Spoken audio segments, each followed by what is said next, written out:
There's a saying in the investment world, maybe Wall Street world, I don't know, that says being early is the same thing as being wrong. And I felt that's kind of where Ford screwed up. And then this probably falls under Mark Field's watch. I think that's the right name. Maybe I'm screwing his name up. I think that might have led to his demise at the end of the day. And the two screw ups in my mind were the Raptor and the Ford GT. And I know people are going to debate that, and this is only my opinion. Feel free to disagree all day. They seem to be doing okay. I just thought they could do a lot better. And I felt that it was a mistake to. I understand why they were trying to do it. It's kind of the same way what Lexus thought was going to happen with the LFA, and they were going to create a Halo, make a Halo product, and that was just going to kind of that brand equity was going to trickle down to all the other cars. Man, it just didn't really happen. And the LFA was a great car. That V10, ridiculous. But I'm not sure they got what they were looking to achieve from that. And I could see, and I'm guessing this development probably started on Mark's watch. Don't quote me on that, but just a guess. That they were going to go all in on that V6 EcoBoost. And let's go drop it into our two like big Halo products. Let's drop it in the Raptor. Let's drop it in the GT. And right then I'm just like, they're going to sell them because this stuff always sells. But I think they're going to take a hit on the brand equity side of it and potentially scare off some other people. And I'm looking at the truck market. No, we'll start with the truck market because I like trucks. I've had, I've got lifted everything over 20 years here. I just ordered a new. I'm getting tired of my check engine light being on my 2500 Denali right now. So I ordered a 2022 Ford F-250 King Ranch Tremor with the Power Stroke.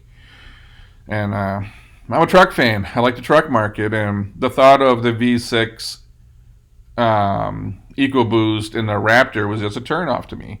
I'm a car culture person. I love engines. I love offshore racing boats. I like it all. I like anything with an engine in it that goes fast. So I'm well aware of what a V6 engine can do. One of the first Lexuses I had that, the derivative of the Supra 2JZ. And I know what a 2JZ can do with some boost. I am well aware. But the thought is, for what truck guys wanted, they want V8s. And it's not just about the V8. There was a pricing component to me that was irritating. You're looking at this thing here, $80,000. And then you got to also factor in, these things don't sell at sticker. Because I tried to buy one in the past, and they want to throw 15, 20, 25K on. If I'm spending $100,000 on a truck, I don't want a twin turbo 6. I don't care. It could have 1,000 horsepower. You could have, for that price, you could have gave me a twin turbo V8, for example. And it's just one of those things where I think they were trying to jump on that, we're going to get rid of the V8, climate, EPA, environment. We're going to go with the 6. We're going to put it in our two Halo products. And that's going to be the future. And we're going to be first. And we're going to make it happen. And then I don't think that went well for them. You saw what Dodge is doing. They're dropping big V8s and everything, man. You drive around, there's Hemis everywhere, just ripping and roaring. And I remember somebody I knew at GM that, you said you build cars that people want to buy, and they'll buy them. Regardless of price. It starts with the engineering. Give them something that they want to purchase. That gets them excited to open their checkbook, and they will open the checkbook. And that was the argument of having the bean counters. This is their words, not mine. The bean counters versus the engineers is something he said they dealt with often in automotive. And it's just one of those thoughts that if you build cool shit, people will buy it. Chrysler's doing that, and you see those Hemi cars everywhere just tearing it up. Because you like that big V8 supercharged, you want that. For the price, you expect that. So again, you add the dealer ADM on this Raptor, and you're at 100 Gs, and you got a 6. And I know people are going to say, oh, it puts out X amount of horsepower, and it's faster than the old V8. I'm like, I get it. But I think you could have gave me a twin turbo V8 too. Charge me $5,000 more at this point. What's it matter at this point? You're spending $100,000. I wouldn't have spent $5,000 more for a twin turbo V8. Oh, yeah, I would have. I think most of these people will. Look, if you got $100,000 for a Raptor, you could pay $105,000. And I think it would have done more for the overall brand equity of the F-150. So it's one of those things where I just think, if I go back to this was on Mark's watch, just the missed opportunity. And the days are coming. We're going to electric cars, and Toyota tried going all in on hybrids there for a bit. They were trying to go all in here with the V6 and trying to push it. And now you see electric cars are just taking over. So you would have just been better off doing the V8 right now. And then you've seen the same thing happen with the Ford GT, which I also found to be disappointing. And again, I'm well aware of how much horsepower a highly boosted 4-cylinder can do. I know. It's just one of those things that, for what the Ford GT is, if you see what the Corvette just did, you didn't see the Corvette, the new Z06. You didn't see them come out with a twin turbo V6, and they're not trying to compete with Porsche. Another great example, like what Porsche does with their engines. Amazing stuff, one of the greatest sports cars you can buy off the lot. Hell, I tried to order a new Porsche GT3. I know. The thing is, when I'm buying a Porsche, that's what I'm expecting. I'm expecting that engine. And I felt that was probably a mistake with the Ford GT as well. Granted, they're selling them. They're worth a fortune. It's working, but could have it worked better? Yeah, I believe so. So I think originally in the GT development, they talked about a V8 or even a V12. I mean, could you imagine a Ford GT with a V12? That sound, like, oh my God, that power. Naturally aspirated, high revving. Like, man, you can't, like that. That sound is what I put on my alarm clock in the morning, right? I don't even use an alarm clock. I just want it to go off in the morning so I can hear it. One of those things you can't. To me, it's like supercars isn't just the performance; it's the overall experience. Part of that's torque. Part of that is exhaust. There's so many things that gives you a supercar experience. It's not just 0 to 60 or times around the ring. But I get it. I think part of the reason they went with the 6 is it gave them some more room to work with, maybe make a more balanced car. So I get that. But could you imagine a twin, or either something like the Vet did, where you had a flat plane crank V8? What's that thing put out? Like naturally aspirated 650 horsepower. Could you imagine having that engine in the GT versus the twin turbo V6? I think we could dream about a V12. Probably was never going to happen from Ford, but I mean V10, V12 would sound, But again, it's like for the cost, you start saying this is what I expect for a car that costs this much. I'm looking for something that's got high rev, naturally aspiration, like that's what you expect at that price point. And I just felt this. You looked at these two cars, or two kind of halo products that really stand out, that get talked about the most when it comes to Ford's upper end products. To do that, and I understand why they did it. I just think if that was on Mark's watch, and that was Mark's demise at the end of the day. I just think this was. They still sell, so it's not a complete screw up. I just think Ford could have been further ahead, and I think Ford had a little ups and downs there, and maybe that's why Mark stepped out. But I think a lot of it started with this. I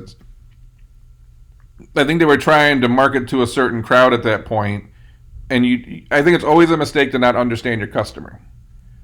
I think if you had to ask a bulk of car culture people at the end of the day, and then put numbers aside, if you're spending hundreds of thousands of dollars on something, Do you want twin turbo V6 or do you want twin turbo V8, or do you want a flat plane crank high revving naturally aspirated V8 or even a V12?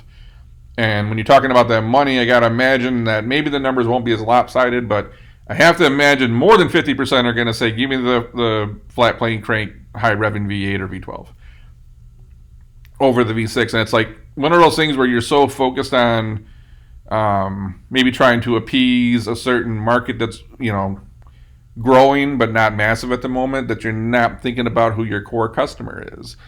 And it's one of those things that I even say, like, I'm invested in the restaurant business, and even as someone, I'm a foodie and I love eating out. It's one of those things that if I want something a certain way, if that's what the customer wants, you give it to them. Even if you disagree, from a chef's perspective, give the consumer what they want. I don't know if the consumer really wanted a V6 anything, no matter how much power in the Raptor. You could have gave them similar performance numbers with a V8 and charged them more, and you probably would have sold more of them. It's one of those just, fundamental mistakes of Business 101 is find out what the consumer wants and give it to them. It's that easy. I don't know how much it would have affected the Ford GT. I just feel that Chevy did it right. And I don't even like the looks of the new Corvette. But if you look at the numbers they're throwing down, how fast they are, how great they handle on the track, it just seems like they're going down the right path right now. So when I look at, maybe some of Ford's ups and downs in the last 5, 6, 7 years, I think it starts with this. It's just going all in on the wrong products. And then you just saw Dodge pump out these, fire-breathing machines over and over and over again. And you just see people buying them over and over and over again. It's not rocket science. That's what the market wants, and you give it to them. So if you disagree, go ahead and drop a comment. That's fine. I don't have the answer to everything. This is just an opinion. From a truck buyer's perspective, I just would like to have a V8. Or, I buy a diesel. I tow a lot of stuff. I want more power. I want to be able to tow a long range and not stop. But, to spend that amount of money on a supercar, I just don't want... I don't care if it's a gold-plated V6 with amazing numbers. I want the exhaust note of a high-revving V8, V10, V12. Just there's certain things I want and expect. I don't know. I think it's like Halo product going wrong, but maybe that's why he's not there anymore. I don't know. Does anyone know if it actually happened on his watch? I mean, I'm assuming that these things both launched around the same time. They launched the news around the same time too, if I recall, about putting EcoBoost in both of these cars. So I'm imagining this happened on Mark's watch, and it was just a direction that I don't think they needed to go, especially if you were looking at where electric cars are going now. Ride the V8 wave for as long as you can. And by then, there's not going to be like V8. I think a lot of people thought it was going to go from, we're going to stop seeing V10 to V12s, and then we're going to see V8. It's going to go away, and then it's going to be 6s, and then it's going to go down to 4s, and then we're going to go to electric cars. No, technology happens too fast. We're going to go from like V8s and then V6s right to electric cars. And you're watching that happen now.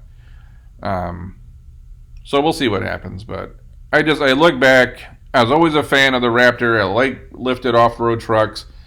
I just won't buy one with a V6 in it. I'd rather have a diesel. There's a lot of things I'd just rather do. I don't want to spend hundreds of thousands of dollars on a Ford GT with the EcoBoost. I'd rather have a, Ferrari 812 Superfast. I mean, that's just me. If that's where the money I'm going to spend. There's Ford fanatics out there, and, they'll want a Ford GT. That's not for me, I guess. Anyways, if you got a difference of opinion, or if you agree, drop a comment below, and we'll see what you have to say. Until then, I'm going to catch you on the next one.